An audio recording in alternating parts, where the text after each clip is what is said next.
काही केलं नाही मी. सर एक मिनिट सर वेट.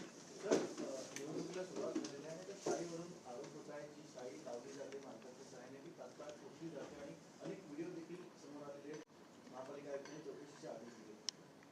महानगरपालिकेच्या आजच्या निवडणुकीमध्ये अशा प्रकारच्या तक्रारी समोर येत आहेत आणि ही शाई आम्ही जी वापरली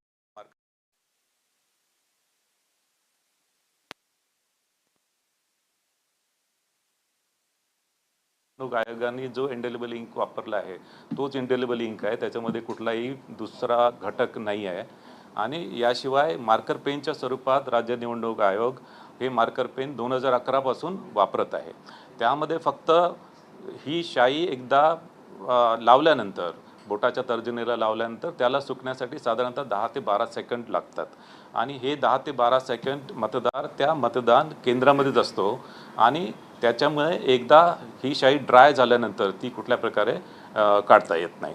आणि त्याच्यामुळे शाई ही वेगळी नाही आहे, ती शाई इलेक्शन कमिशन ऑफ इंडिया जी शाई वापरते तीच शाई आहे.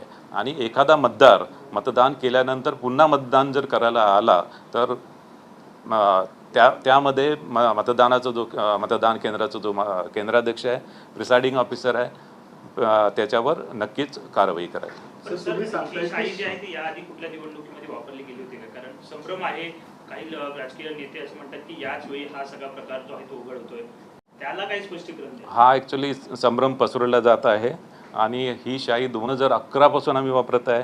2011 पासून हे मार्कर पेनच्या स्वरूपात आम्ही वापरत आहे आणि त्याच्यामुळे याच निवडणुकामध्ये अशा प्रकारचा संभ्रम पसरवणं हे चुकीचं आहे. याशिवाय लोकसभा विधानसभेच्या इलेक्शनमध्ये सुद्धा अशा प्रकारे तक्रारी होतात की ही शाई पुसल्या जात आहे, पण शाई ड्राय झाल्यानंतर ही पुसल्या जात नाही. सर, तो कोरसचा मार्कर आहे, कोरसचा मार्कर असल्यामुळे ती शाई पुसली जाते असं देखील उघडकीस आलंय. जे नेल पेंट काढण्यासाठी जे आपण लिक्विड वापरतो त्याने सुद्धा देखील ते लगेच निघतंय. हे सुद्धा नाही, कोरस कंपनीचे जे आम्ही मार्कर पेन वापरत आहे 2011 पासून एकाच कंपनीचे आम्ही मार्कर पेन वापरत आहे, दुसऱ्या कंपनीचे आम्ही वापरलेले नाही आहेत. एकाच कंपनीचे जे 2011 पासून आम्ही एकाच कंपनीचे मार्कर पेन वापरले आहेत. तुम्ही सांगतायत की जे मार्कर तुम्ही 2011 पासून, मात्र या अगोदर असं दिसत नव्हतं. मात्र 1 तासानंतरून ती पूर्ण शाई तर जातेच आहे. पण दुसरीकडे जे लिक्विड आहे म्हणजे आपलं हँडवॉश करण्यासाठी जे लिक्विड वापरतो त्याने देखील ती शाई जाते असे देखील प्रकार उघडकीस आले.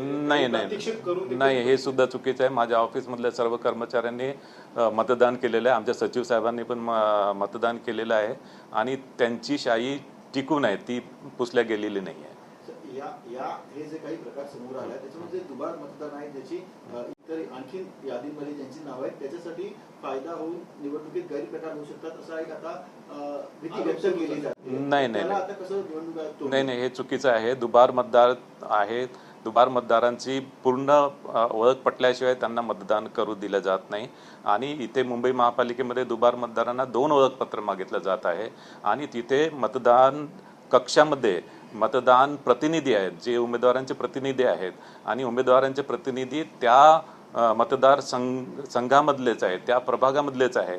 आणि त्याच्यामुळे असा मतदार जर त्यांना आढळून आला की जो पुन्हा मतदान करण्यासाठी आला तर त्याच्यावर नक्की मतदान केंद्र तशी कारवाई करेल. महापालिकेने चौकशीचे आदेश दिलेले आहेत, निवडणूक आयोग काही चौकशी करणार आहे का या सगळ्या प्रकारची?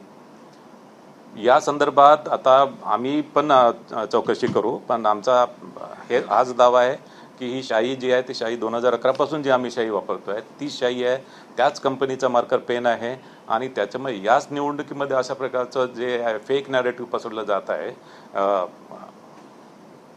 सर, उद्धव ठाकरे सुद्धा यांनी पत्रकार परिषद घेतली आणि त्यांनी थेट तुमच्यावरती निवडणूक आयोगावरती आक्षेप ठेवलेले आहेत की तुम्ही कुठेतरी या सगळ्या यंत्रणेमार्फत सत्ताधारी आहेत त्यांना मदत करतायत या सगळ्या गोष्टीमध्ये.